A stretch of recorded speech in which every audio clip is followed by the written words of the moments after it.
On pensait en avoir terminé avec cette histoire, mais en réalité, ça va bien plus loin que ce que l'on imaginait. J'avais l'impression, excusez-moi, de faire entre guillemets, comme on dit, de la merde. Et ça me rendait malade. Et on me demandait à moi de fausser un petit peu les données. En début d'année, nous vous avions révélé les coulisses de la chute d'Insect, cette start-up d'élevage d'insectes ayant levé 600 millions d'euros avant d'être liquidée. Des images de chaos dans la plus grande ferme d'insectes du monde, des ouvriers tombés malades et une communication officielle déconnectée de la réalité. Mais depuis, il y a eu du nouveau. J'ai recueilli de nouveaux témoignages et de nouveaux documents qui laissent penser que ce fiasco n'avait peut-être rien d'un accident imprévisible. Cette nouvelle enquête pose des questions embarrassantes. Insect était-elle réellement capable de produire ce qu'elle prétendait? L'étape 0, qui est l'élevage des insectes, ne fonctionne pas. C'est une honte de produire ça. D'où venaient réellement ces protéines prétendument locales et écologiques? Où sont partis les 150 millions d'argent public? Je veux savoir où sont passés les 600 millions d'euros au centime près. Et comment le groupe a-t-il pu ignorer les alertes des ouvriers, mais également des cadres face à un projet qui semblait foncer droit dans le mur? Ils font une énorme connerie, d'ailleurs je n'ai pas été le seul à le dire. On m'a reproché que je faisais de l'insect bashing. Pour moi, ces personnes doivent me rendre des comptes. Il fallait surtout pas que les investisseurs voient cette zone-là. C'était très facile de voir que tout ça c'était un gigantesque mensonge. Hein. Oui, ils ont menti. Oui.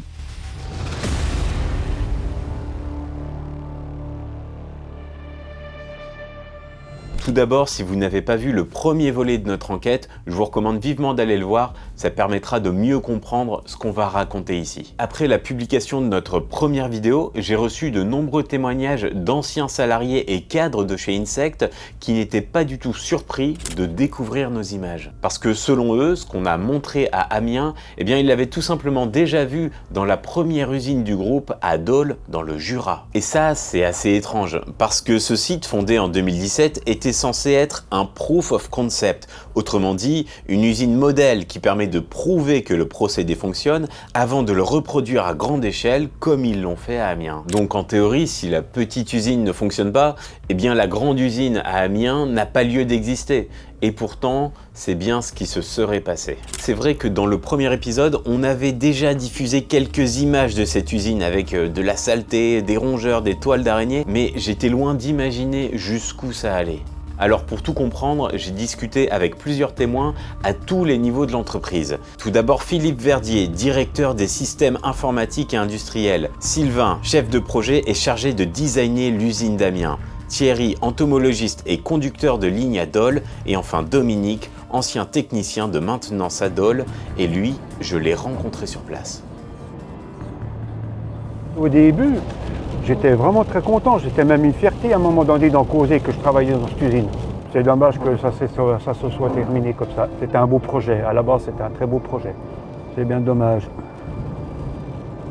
On y est là? Oui.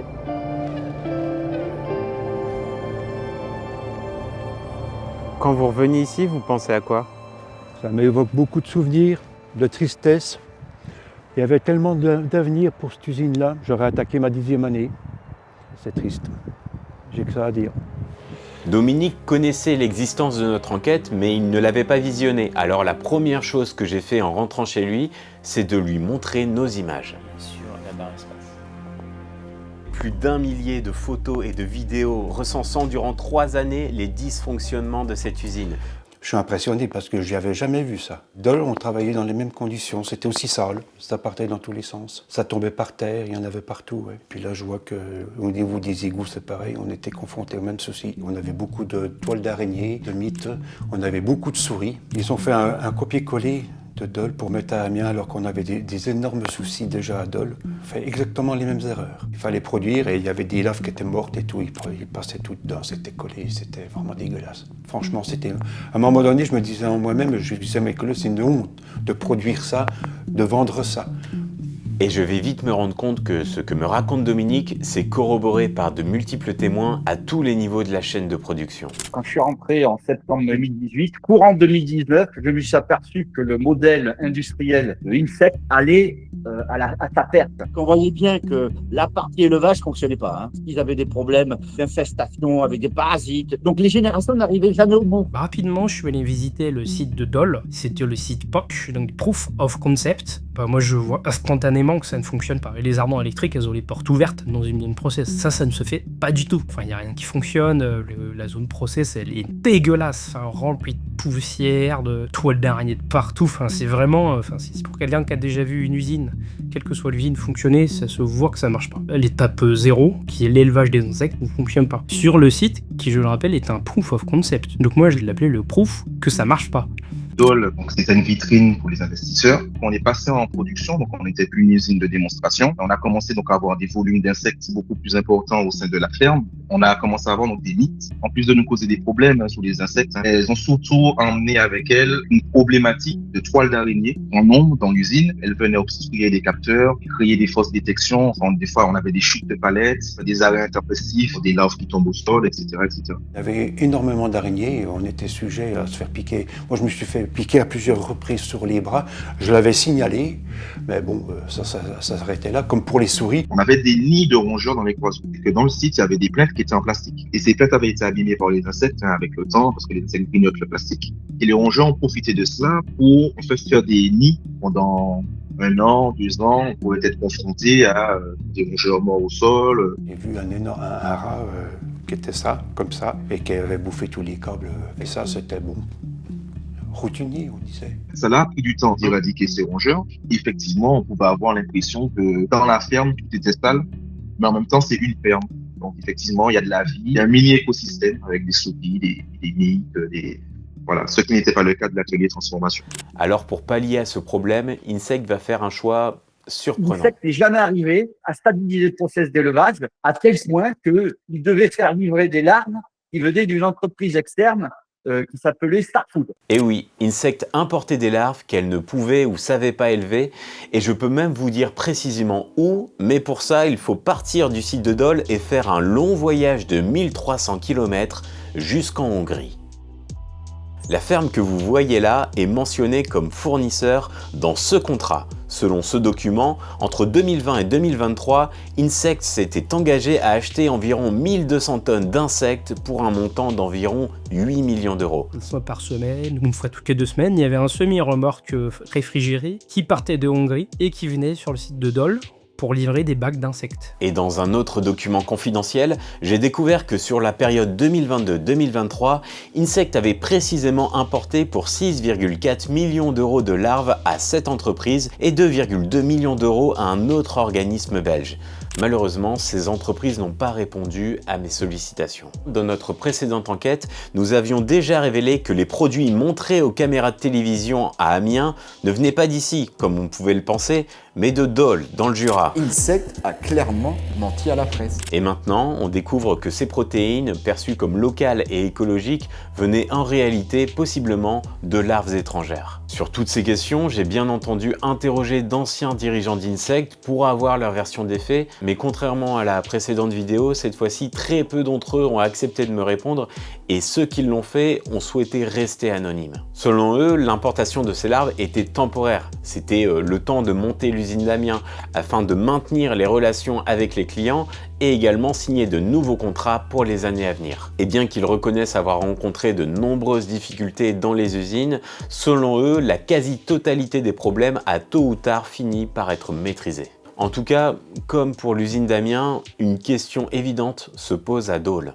Si c'était dans un état si déplorable, comment Insect a réussi à convaincre les politiques, les investisseurs et les médias? Comme on était prévenu un petit peu avant, on nous demandait de nettoyer, de mettre en ordre les machines pour que ça soit fonctionnel au moment où les investisseurs et puis les médias venaient. Je vous propose de regarder des reportages qui étaient tournés dans l'usine de Dole. Oh bah dis donc, il est trop beau, trop propre. Le sol, il n'était pas comme ça déjà. Le transloqueur, c'est pareil, il était bouffé de partout, lui. Alors, Créée en 2011, l'entreprise fleurit et se développe pour compter aujourd'hui 130 employés, dont 50 rien qu'à Dole. Grâce à cette levée de fonds, elle souhaite s'étendre en Amérique du Nord.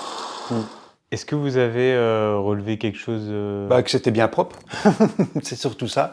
Typiquement, avant le tournage, c'est ce qui se passe, ça veut dire que de toute façon, on arrête tout. Et tout le monde passe au nettoyage Même les cadres, ils descendaient pour nettoyer. De façon à ce qu'on présente une belle image. Parce que dans la réalité, les vitres, elles sont pas si belles que ça. Hein. Sur les nettoyages en urgence, je n'ai pas obtenu de réponse. Mais il y a un point précis sur lequel Insect n'a peut-être pas dit toute la vérité. De l'intérieur, nous ne verrons rien, secret industriel oblige. Ces photos fournies par l'entreprise attestent d'une production entièrement robotisée. Nos fermes sont entièrement automatisées avec des robots qui cultivent, nourrissent, récoltent et transforment les insectes.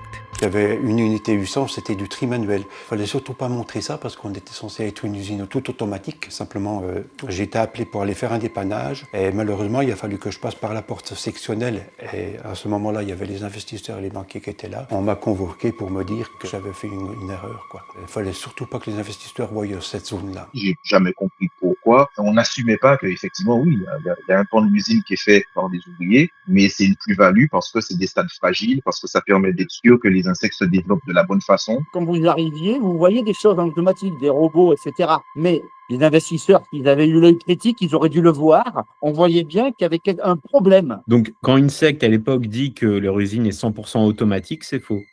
Oui, ils ont menti, oui. Insect était très fort pour avoir l'argumentaire chez Mouche. L'usine du futur, lecture 4.0, c'était très facile de voir que tout ça c'était un gigantesque mensonge. Hein. Si les investisseurs sont venus visiter le site de Dole, ils étaient parfaitement incompétents parce que c'est pas possible de lâcher autant d'argent sur un port qui ne fonctionne pas. Il y a eu un bon travail, disons, de faire semblant à Dole pour que des gens qui restent quelques heures sur le site se fassent enfumer en ne voyant pas les choses qui ne marchent pas. Alors sur ce point, d'anciens dirigeants me certifient qu'il n'y a jamais rien eu de caché à Dole. Ils reconnaissent certaines visites éclairs, mais selon eux, les principaux investisseurs comme Astanor, Peugeot Invest ou la Banque publique d'investissement ont visité entièrement le site et avaient connaissance d'absolument toutes les difficultés qu'ils avaient pu y rencontrer. En tout cas, arranger la réalité pour les caméras ou les investisseurs, c'est une chose, mais Dominique s'apprête à me raconter une anecdote beaucoup plus troublante. Alors, sur les contrôles sanitaires liés à l'eau, ça veut dire qu'on savait le jour et l'heure exacte quand il venait. Et on me demandait à moi de mettre un tuyau d'eau pour mettre de l'eau propre, justement, pour fausser un petit peu les données, pour que les analyses soient bonnes, quoi. On me demandait de faire ça, j'étais technicien de maintenance là-bas. De toute façon, je ne pouvais pas refuser. Sinon, c'est quelqu'un d'autre qui l'aurait fait. Sinon, vous pensez que les contrôles n'auraient pas été positifs? Il y a de fortes chances, oui. Vu la qualité de l'eau, ouais, c'est un peu douteux. Hein.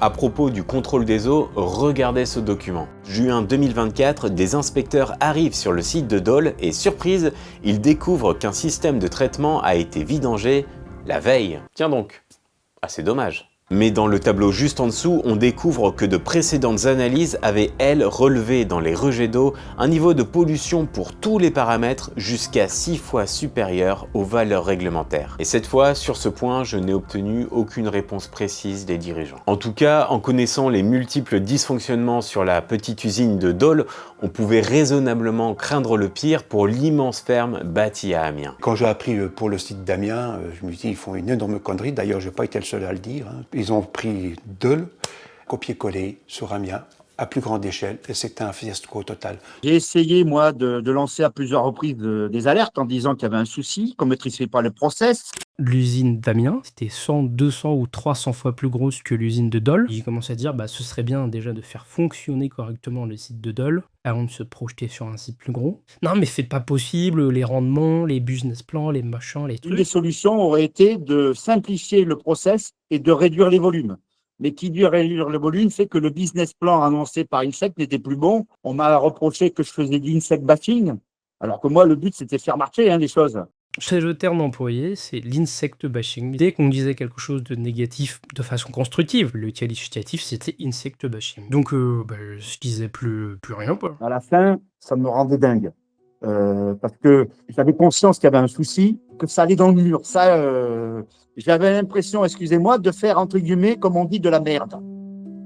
Et ça me rendait malade. En plus, j'avais une responsabilité dans l'entreprise. J'étais directeur IT-OT. Au-dessus, c'était la CFO, le Chief Financial Officer, qui était membre du COMEX avec le PDG, M. Hubert. Je m'efforçais que ça fonctionne, mais je voyais bien que c'était pipé à l'avance. Comme la base des fondations de la maison n'était pas bonne, c'était voué qu'à tomber. Et donc, ça me rendrait malade parce que je disais, tout ce travail ne va servir à rien. J'ai toujours regretté de n'avoir jamais été convié dans une réunion lors du design de l'usine d'Amiens. On avait montré la voie parce qu'il fallait aller vers une simplification du process, une simplification de tout. L'effet que ça m'a fait quand Amiens est sorti de terre, c'est l'impression d'un gros dinosaure où on fait voir devant, on le voit, parce que c'est gigantesque, c'est immense, mais qui semble déjà obsolète. Ça nécessitait une refonte totale de la façon dont on imaginait l'élevage.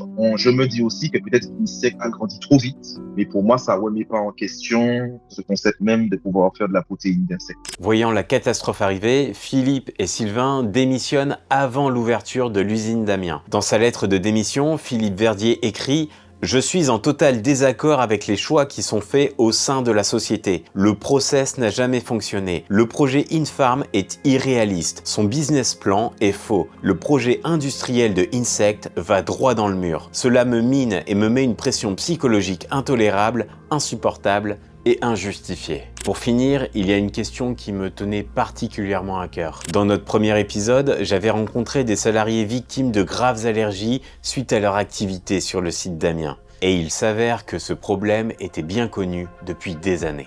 À Dole, il y avait ces histoires d'allergie de certaines personnes avec des insectes, etc.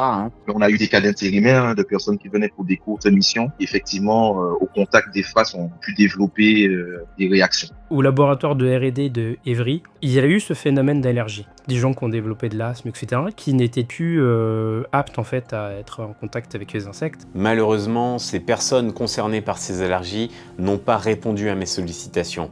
Mais en interne, ces allergies sont bien recensées et discutées. Certains responsables alertent même sur leur gravité. La direction a pris le sujet au sérieux en déployant des équipements de protection, ce qui n'a pas empêché de graves allergies à Amiens, sans doute à cause d'une exposition particulièrement massive.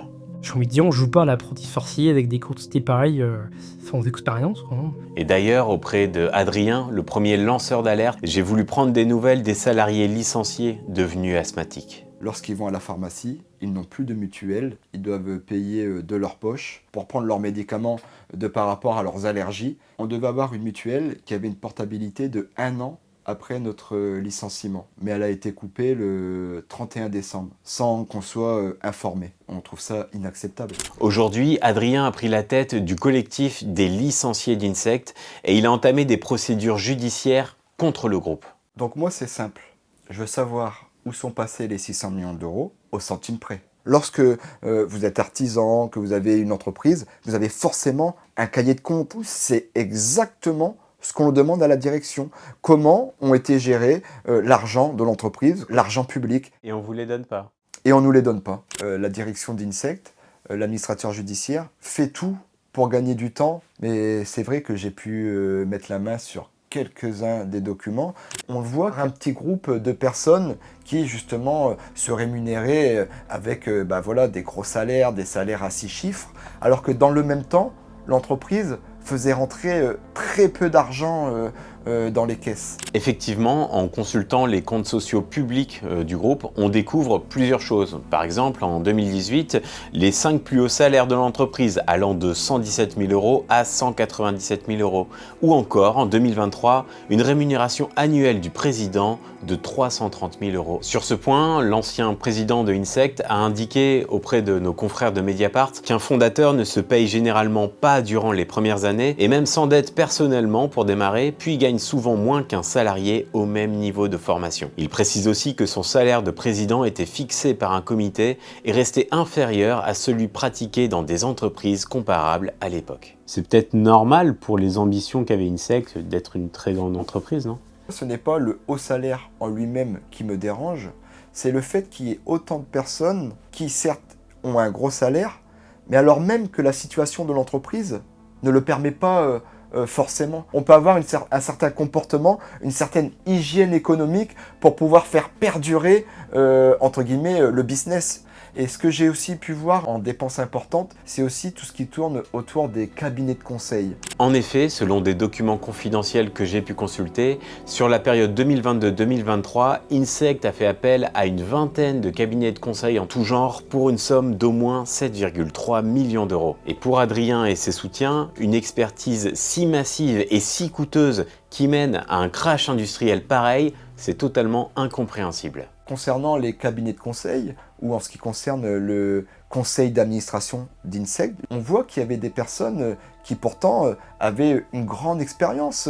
Je pense par exemple à Elisabeth Floriot, qui a passé quelques années chez Yoplait, Danone, Kellogg's, monsieur Jean-Christophe Kemar, qui est quand même le bras droit du groupe Peugeot, Eugenio Mainveille de Nestlé. Ces gens-là, justement, ils auraient dû nous guider à nous amener le plus loin possible, et on voit qu'ils ont clairement échoué. Pour moi, ces personnes doivent me rendre des comptes. On pourrait vous répondre que justement recruter ces personnes-là, ça montre bien la bonne volonté d'Insect de tout faire pour sauver cette entreprise. On peut le voir comme ça, mais moi, lorsque je vois autour d'une table ces personnes-là, contrairement à moi ou l'ensemble de mes collègues, ces personnes, elles ne sont pas au chômage.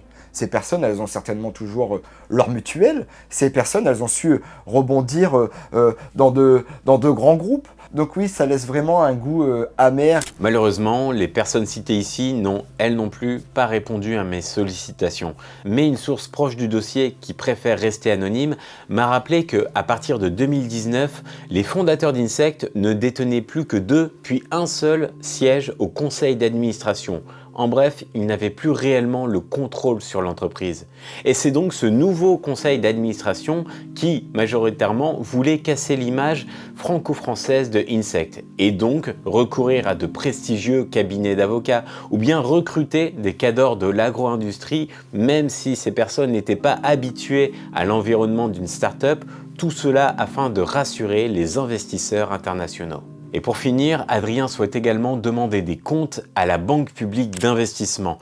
Effectivement, Insect avait touché 148 millions d'euros d'argent public, ce qui questionne non seulement les anciens salariés, mais également plusieurs élus. 50 millions pour une entreprise placée en liquidation judiciaire moins de 4 ans après son démarrage. Où sont passés les garde-fous? Cette situation vous paraît-elle normale? Quand l'État engage autant d'argent public, il n'est pas spectateur, il est responsable. Le site Vaquita vient de publier un remarquable reportage sur Insect. Et on a la Banque publique d'investissement, la BPI, qui elle non plus ne contrôle rien, ne surveille rien, ne vient pas regarder ce qui se passe pour de vrai. D'ailleurs, le directeur général de BPI France a récemment été questionné sur ce sujet en commission d'affaires économiques. Insect, on y a cru. On a voulu y croire. Ils ont voulu tout de suite construire une gigafactory. Et ils ont fait cette erreur. En plus, ils ont voulu faire une gigafactory verticale. Ils n'ont pas su maîtriser. Quand vous broyez cette mouche-là, elle produit une huile qui a mis par terre toutes les machines. Et ça, c'était pas prévu, puisqu'en fait, c'est une nouvelle industrie. Les fabricants d'aliments pour animaux nous ont fait savoir qu'en fait, ils n'achèteraient pas à ce prix-là.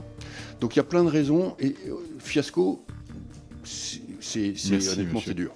On nous demande de soutenir, et quand on soutient, on nous explique qu'on est des branquignoles. Parfois, ça rate. Et avant de terminer, j'ai posé une dernière question à Adrien.